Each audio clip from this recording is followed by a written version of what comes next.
Hello and welcome back to my studio. It's Lois here from Lois and Morgana Davidson Art, and today I'm practicing my skies and practicing my winter scenes, but painting very, very loosely, trying to create the suggestion of the scene with minimal brushwork to create atmosphere. And I'm not looking for perfection. I'm not looking for things to be sort of neat and tidy. For me, what's far more important is to try to capture how I'm feeling when I'm out in the landscape, when the wind's blowing really hard, when the sky is creating these incredible patterns above me and threatening rain. So I'm not worried if things are going to look a bit rough and ready. For me, that's the beauty of loose, expressive painting. It captures a moment and it captures a feeling.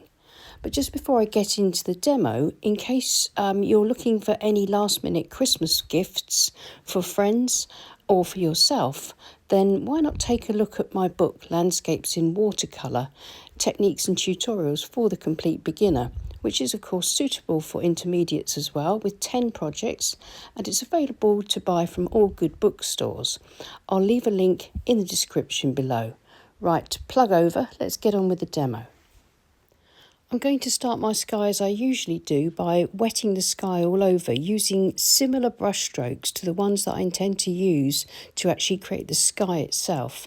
So I'm wetting most of the paper all over, but I'm leaving a few dry patches. That will give me some soft and hard edges and some variety to the way the paint flows on the page. I'm using almost tube consistency paint and my 1.5 inch Mottler brush. The colours I have here are indigo, Payne's grey and sepia. You can see that I'm dashing the brush across the page. I'm now just cleaning some of the paint out of my brush so that I can thin the paint out and make it a lot paler where there's more light across the horizon. And that adds contrast to the heavier clouds above, which will soften and diffuse because my board's at an angle of about 20 to 30 degrees. So the paint is gradually and slowly drifting down the page in places, but where it's really thick and almost tube consistency, it's staying in place. So as I said, I've got a nice variety of marks in my sky that was created very quickly and very loosely, but no fiddling, no messing around. That's really important with skies. It doesn't matter if it's not perfect, if it's just a little bit odd, just trust to the process and allow it to sort of fully dry and soften and diffuse, and you'll be really surprised at how fresh your sky looks. And now putting in a little bit of land below the sky, I've got a distant tree line on the horizon, and now bringing in some fields and a path. Again, working really quickly, really loosely, working hopefully with the strengths of watercolour, letting watercolour do most of the work, letting it do what it wants to do when I paint wet in wet.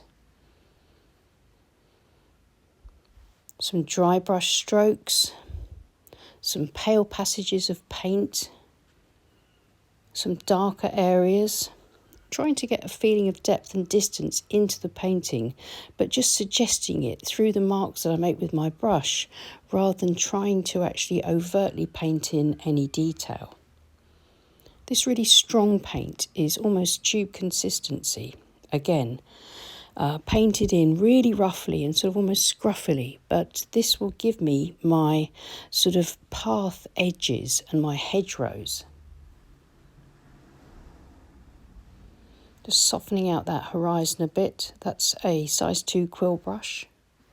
And now scraping into the wet paint with my palette knife, which will give me the other side of my pathway, and I shall build up some more bushes on that side. But first, excuse me, I'm going to scrape through the very rich paint on the left in this hedgerow here, and that will give me my branches and my undergrowth and my tangle of trees. Adding more of this lovely rich paint on the other side of the pathway, following sort of vague lines of perspective to give some depth and distance.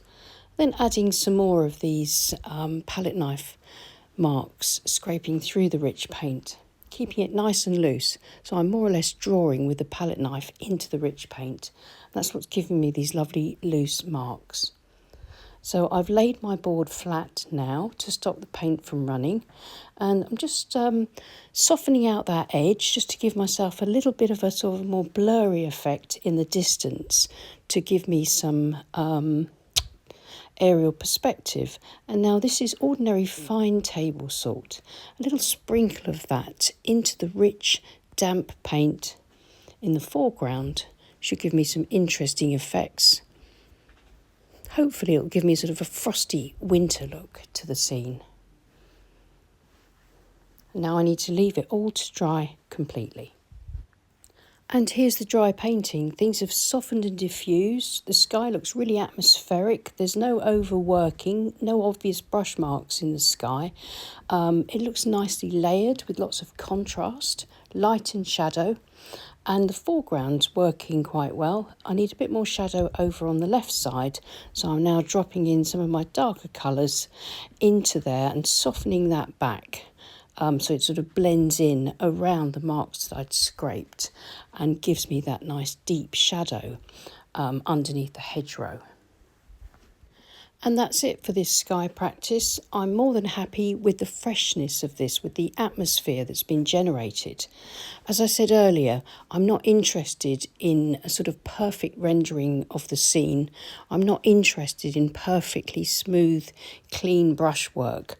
I'm looking for atmosphere, excitement, the way I feel when I'm out in nature and when the weather is sort of doing its best to drive me indoors.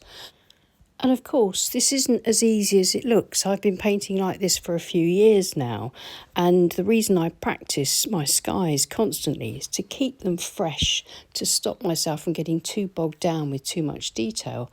So if as a beginner your skies aren't turning out the way you want them to, it means that you need more practice, maybe become a bit more skilled with your water control in your paper, your brushes and your paint mixing. And of course, these skills don't come out of nowhere. They come from practice, from trial, but most importantly from error. It's really important as a beginner to understand that the deal is that you're going to make a lot more mistakes to start with than you make decent paintings. That's part and parcel of learning, but it's part of the fun of learning is actually seeing your progress as you sort of work through and learn and build your skills. Well, I hope that was helpful, and I hope that will give you some ideas and inspiration for your own sort of watercolour practice, especially if you're interested in creating atmospheric loose watercolour landscapes. Many thanks to everybody that supports us on Patreon. If you'd like to support us, then please follow the links below, and don't forget to check out my book. There's links for that in the description below too. Many thanks again, and I'll see you again soon. Take care and happy painting. Bye.